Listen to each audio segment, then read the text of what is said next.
هلا waxaan leeyahay ragga mashruuca ka dhigtay ee danbadanta waxaan soo qaadanayaa ugu horeeya in xildhibaano golaha iyagu jaamacriyo gabay buu soo tiriyay leeyahay maxaa ceebta gurigaaga taala baa ay ku geeyay waxaan aaminsanahay jaamacriyo kii ku caay lahaa cid ceeb gurigiisa taala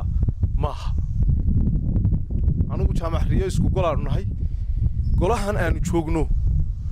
jaamacriyo waa ninka kaliya ee inta hooyadii maxkamadda mushaharka looga jaray lacag ee cabatay ee xogayaha golaha iyaga Cabdullaahi Dheere markaa ahaa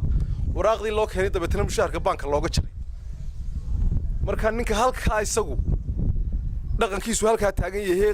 qasab looga jaray hooyadii dhashay isaga inuu cid cambaareeyo waxaan filayaa inaanay meesha ku jirin hadii uu dhaqan ahaan ka hadlayana inuu wax tilmaamo ama toosiyo ama tala bixiyaaba isagana inta ayaan ka oranayaa qolada kale ee uu nacnac ka mid yahay